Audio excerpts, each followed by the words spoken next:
Today, on this special occasion of Women's Day, I, Megha Verma from Punjab Pulse, is going to interview a special woman from our beautiful land of Punjab, Dr. Simrit Kalo.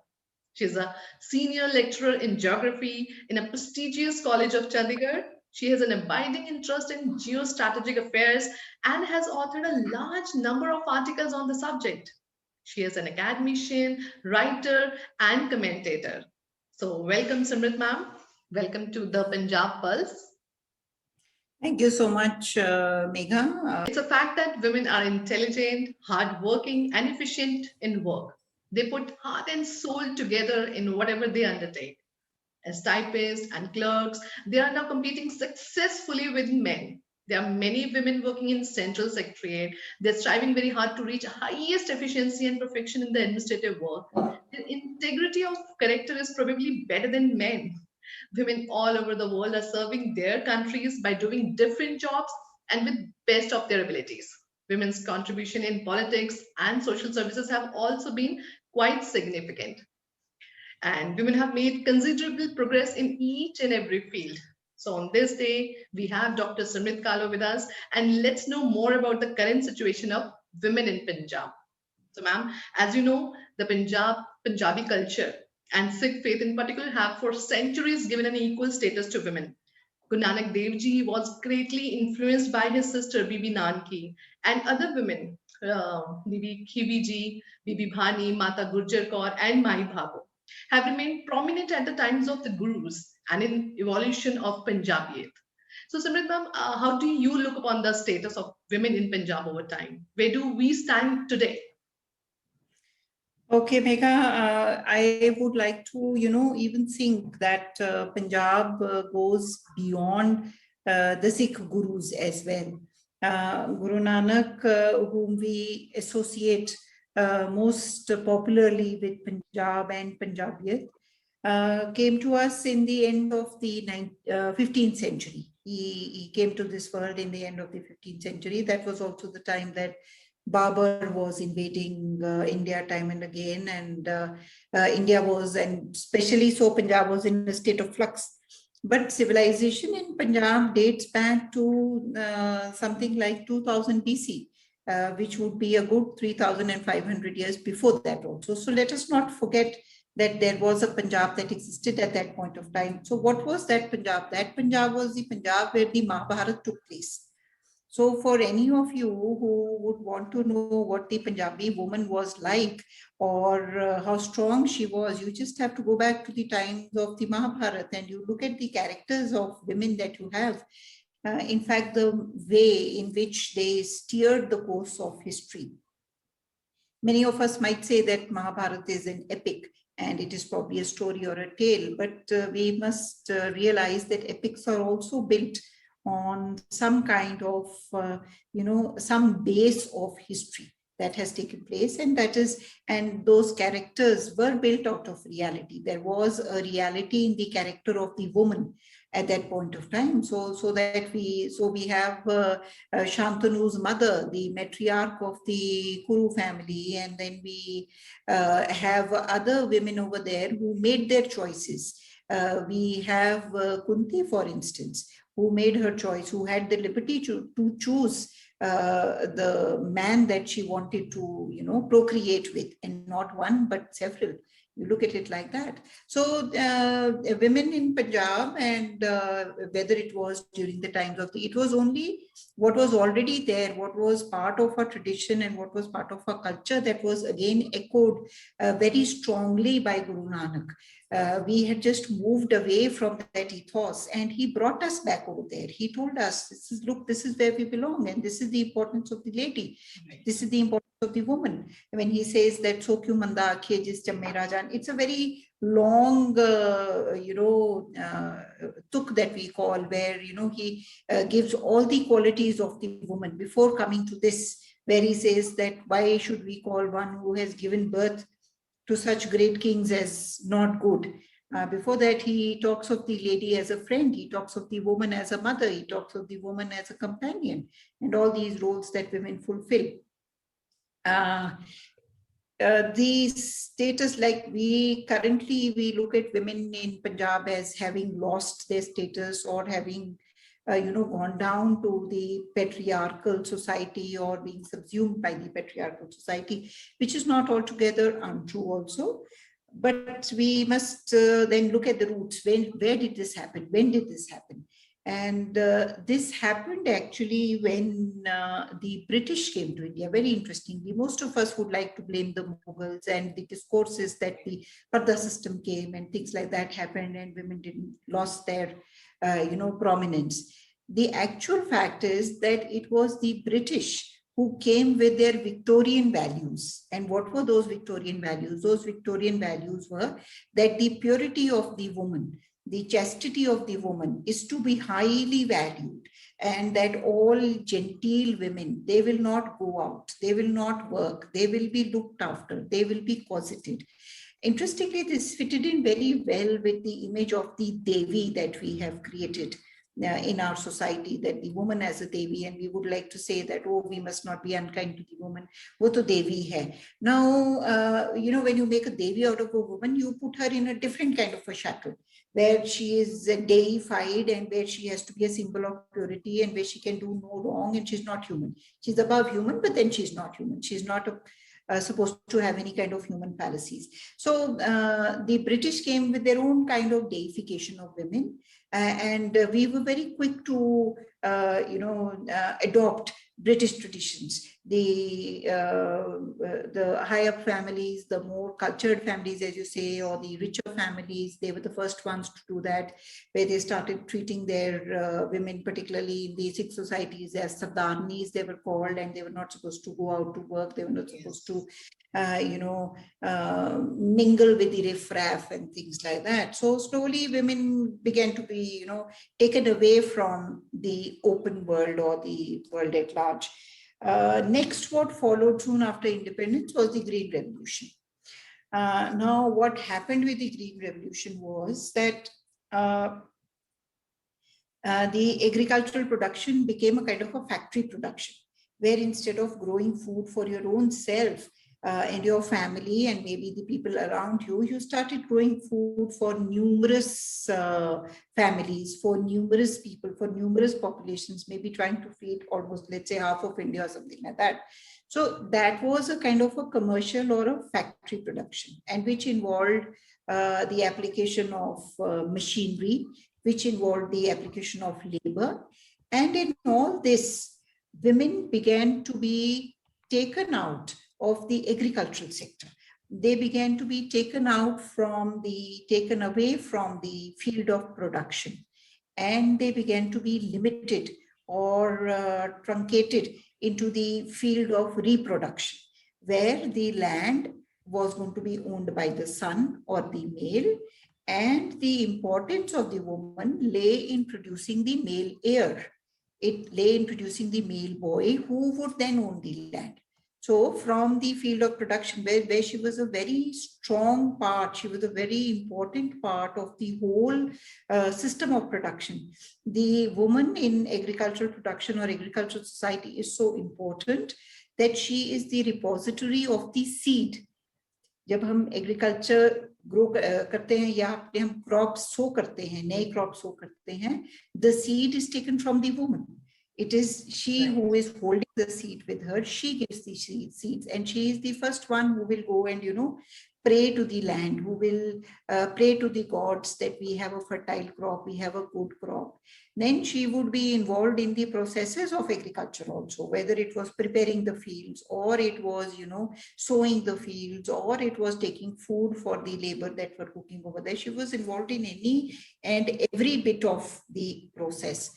When we moved into Green Revolution and there was a mechanization of everything, women began to be, taken out of the field of production, the area of production, and they were led into the area of reproduction, where you are of value only if you produce a male. And that is how, all these kinds of other ills, they crept into our system, where we went in for female infanticides and viticides and things like that. Of course, that's, that everybody knows basically. But for me, the innate culture, the innate, character of the Punjabi woman, that has not died down. Even if you think that, okay, the woman is not going to be seen outside, it's a patriarchal society, so you won't have many Punjabi women working, which is now untrue again. Yes. But, even if they're staying within the house, they find ways of asserting themselves. Yes. Whether it is through the control of the son or it is through the control of the husband, the woman will find a space for herself. On the other hand, look at resources as something to be conserved and used. So there, if we have a greater involvement of women, particularly in the sector of agriculture, we will normally, or we will move towards, having a more environmentally friendly agricultural system, because they will know how much they can take away from Mother Earth, because Mother Earth herself is essentially a woman. We have to look at things like that. We have to look at things in the perspective of ecofeminism, where women and land both become spaces which are exploited by men. And if women and land come together and women and land use each other or become one, there is a lot of scope for improvement. Therein I see the root of most of the problems that have cropped up in our society, in our system, where we have not let women have much of a say in deciding about what we are going to produce, how we are going to produce, how we are going to use it, who is going to use it, who is going to get it. So all these things, we need to involve women over there, because they tend to be governed not just by head, but also by heart. And at this point of time, it is the qualities of heart that we need most of all. I will give an example over here. During this entire time of the lockdown, if there was something that Punjab was really known for, it was this fact that none of the immigrant labor in Punjab, they wanted to go back, or they were starving, there was plenty to eat and things like that. Not just in Punjab, in any part of the world, if we have any kind of, a tragedy or a disaster occurring, we have our Sikh brethren, our Punjabi brethren going over there and ensuring that everybody's basic requirements are met with. Yes. The person who, or the individual who started this pratha of langar that we call, which has become such a hallmark of our society, was a lady whose name you had taken right in the beginning, Bibi Khiviji. Khiviji was the life partner of the second Sikh Guru, Guru Angad Dev. She had been initiated into the Sikh faith by Guru Nanak, just as her husband Guru Angad Bhai Lehna ji was.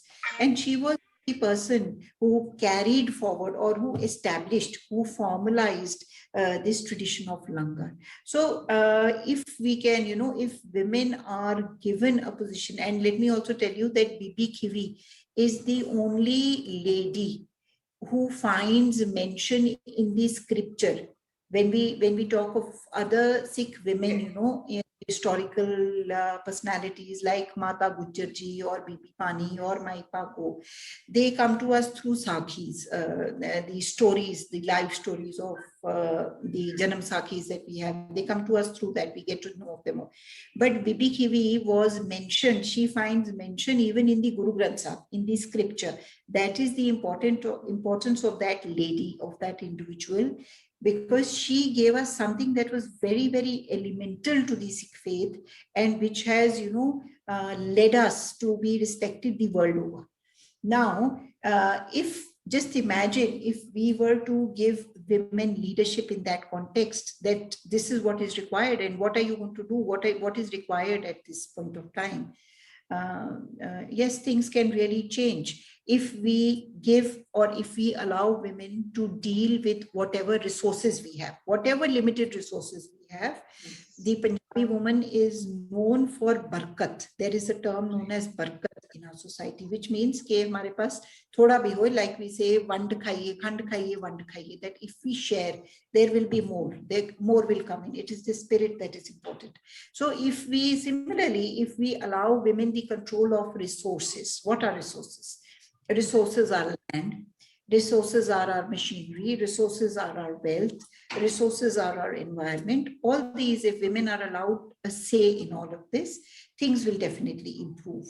Then we come to the problem of drug abuse. Yes. Of course, drug abuse is rooted primarily in the slowing down of our economy, in a level of frustration that has crept in the fact that we have reached a plateau stage where we are not dying of hunger, but then we have nothing more to look forward to, unfortunately. And then the situation of Punjab as a border state, which was very prone and vulnerable to the drug trade, and this has happened.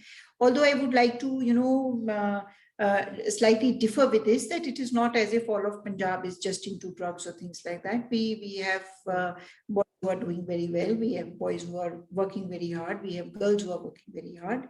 And of course, they are performing very well, not just within Punjab and in the rest of India. They are there in the rest of the world also.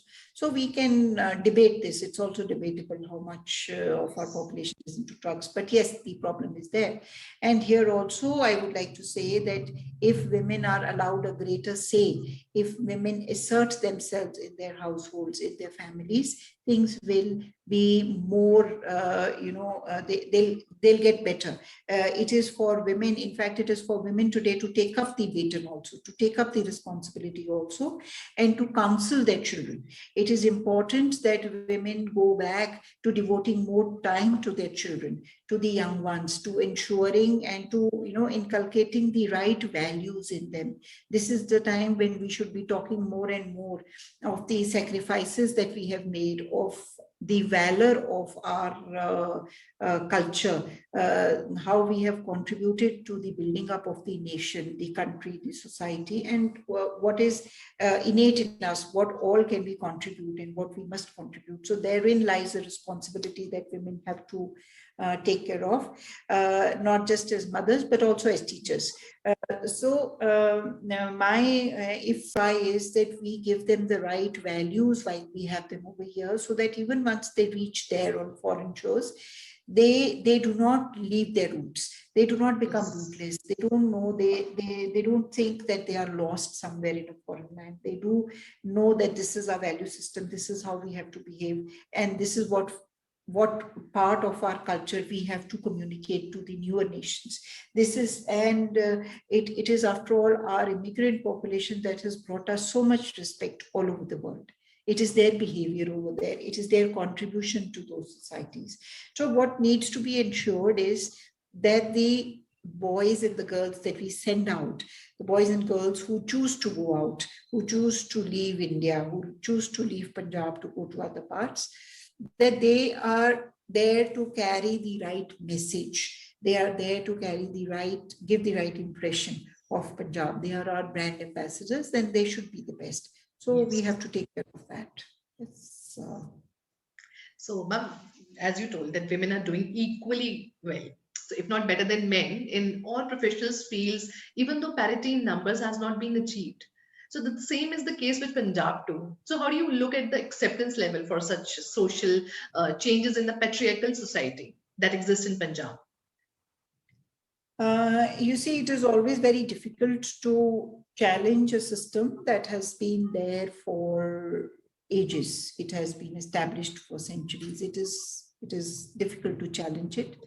And anybody who chooses to challenge it will be, looked at askance. That how can you be saying something like that? How can you be talking about something that is different? How can you even think of doing something that was not to be done?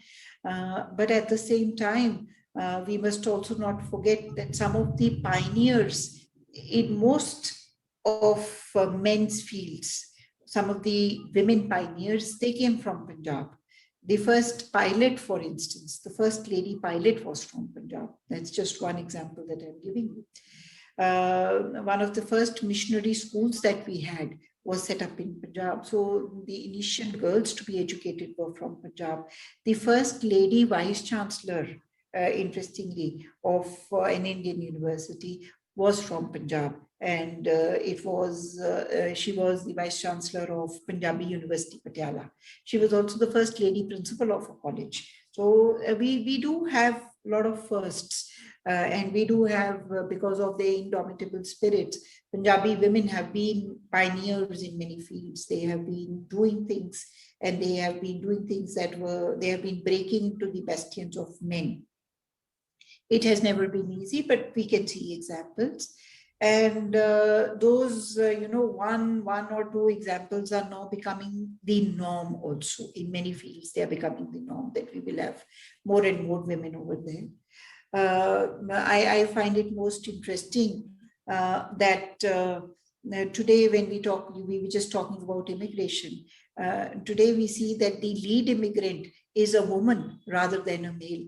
The principal applicant for immigration, we see, is a female. In most cases, it is a female, and the male goes as her dependent spouse. Whether she may be going as a nurse or she may be going as a student, women are performing much better than males. And there are cases, particularly so in Malwa, where there is the tradition of reverse dowry also now taking place, where women, just because they have, maybe it's demeaning, maybe it's something very small, because they have the required bands, the required number of bands in IELTS. People, boys' families are willing to foot the bill for the marriage, give some extra money, and spend money on sending the children abroad also. So in that sense, now how they behave subsequently, how the lead or the principal immigrant behaves once she goes into a host society that is foreign to her, whether she is able to, maintain the fact of her being the principal immigrant or the person who has brought the family there, taken the family there or not, that remains to be seen. What happens to them over there once they move over there, that's still a questionable thing. But the very fact that, once they have tasted independence, once they have tasted primacy, it is very difficult then to tell them that, okay, now you are no longer important, that you have to go back, because they are no longer fools. So this change is maybe it is slow to come about, but I can see that this change is a change again which will be led by women of Punjab, where women begin to take a more active part in decision making in societies, in most of what is considered to be men's bastions. So they are gradually doing it. I see it happening. I see a lot of women questioning the norms built by a male-dominated society. Yes. I see a lot of women wanting to break those also. Yes. And it makes me feel happy largely when I see this happening. I also am slightly scared, because when we get up like this and when we move out like that, many of us are likely to, fall down and bruise our knees and elbows. And I do hope that my girls who come to me and talk to me of doing or taking such steps or moving out on their own or being independent in this male-dominated world, I do pray for them. I do hope that when they fall down and when they scrape their knees, they have the gumption to get up and rub the dust off their elbows and knees and start walking again. Today, of course, it's Women's Day, and most women are sending messages, Happy Women's Day messages to each other. I'm fortunate enough to have received some very fine messages from some of my male colleagues and my male friends and my own family, male members in my own family. One of the best messages that I received read that strong women stand up for themselves, but stronger women stand up for others.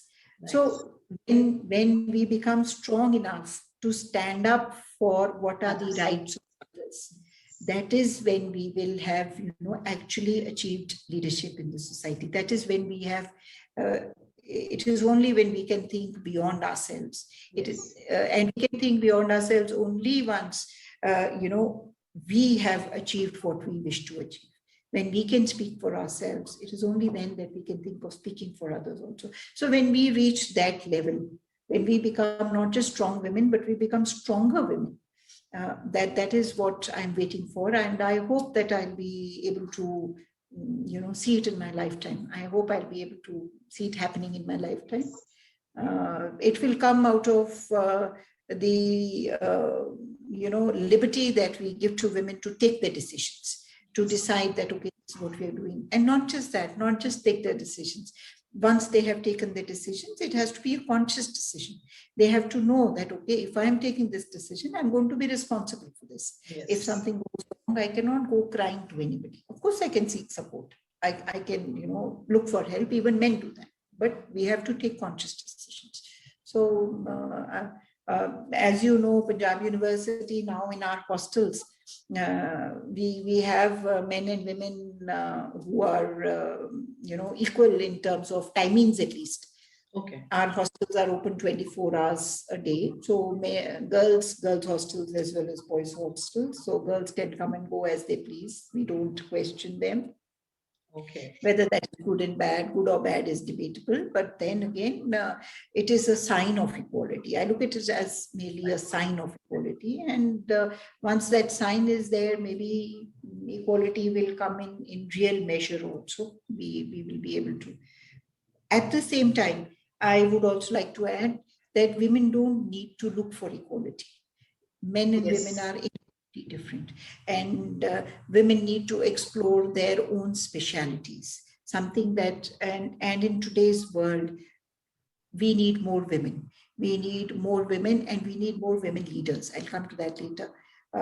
Look at how well all those countries have performed during these times who had women at the helm of affairs.